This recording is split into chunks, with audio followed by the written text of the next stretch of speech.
The new book that we have published, called Opening the Doors of Heaven, Revealing the Secrets of Isis, has prompted multiple questions that we want to answer. Who exactly was Isis?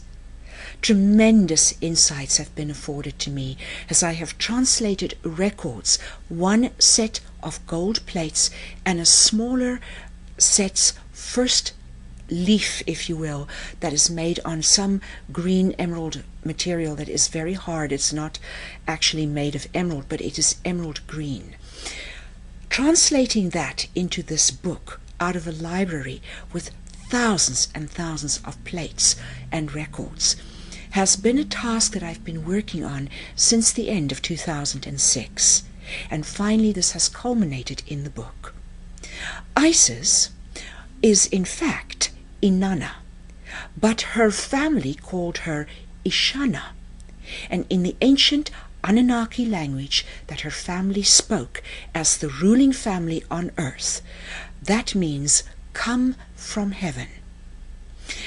Inanna was entrusted by the goddess, the mother creator goddess, with the libraries of Isis to safeguard incorruptible white magic.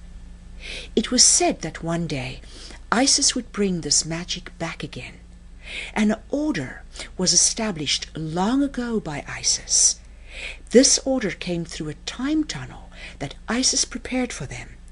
This tunnel has an opening at Clonmacnoise in Ireland, and on the 28th of January, Isis again walked upon the land in Ireland, and after the masters of the order that would bring in this white magic from her records as they helped to translate it, they were hugely instrumental in doing this with me, she closed that tunnel on the 29th.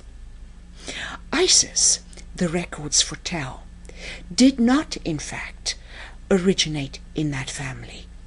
The family's minds were changed, their memories erased, new memories implanted, that they would remember her as their child, but that Isis in fact had been inserted into that page of history a long, long time ago and written about in our own Sumerian records.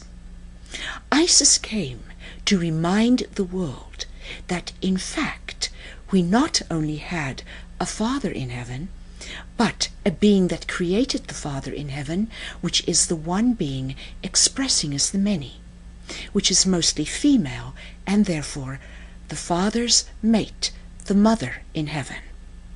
She brought many secrets of the Mother, and in her lifetime went across the earth of that day, establishing temples in which the goddess traditions would once again be remembered, and women would find their own empowerment and divinity. It came at a time when it was very needed, because it was the exact time in the cycles of the fall, according to the history that we have translated, when women were denigrated to be less than men, when women were treated as chattels, as possessions, and when they were starting to see themselves, as others did, as inferior. It is at this time that Isis came into earth life in physical form. Isis had a palace in the center north part of India. The country of India was given to her by her grandfather, ruler of the planet Nibiru, a planet that every 3,600 years makes an elliptical orbit into our solar system that ends on the other side of Mars. The last time that it visited here was 2,000 years ago. The family into which Isis came was in fact Nibiruan. They came from this planet. And her grandfather gave her India. There also, that was called at that time the land of the gemstones. There also was a smaller palace in the northern areas, the foothills of the Himalayas, that she went to when she wanted a cooler climate.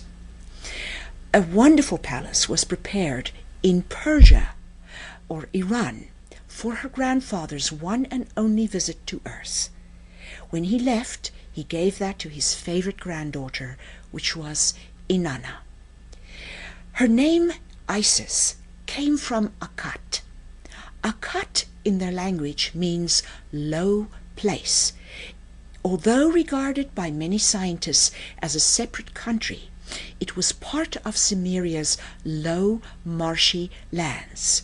And when her father, Enlil, scrambled the language of the people by technology, Inanna visited Akkad and learnt the language of the people, and they called her Isis, and she sojourned there with them for quite a while. There were spacecraft used at the time, and her brother, Utu, whom she often visited, was located in what is now Scandinavia. And so the family ruled the earth, and Isis prepared for a time when these records would be translated, and now they have come forth.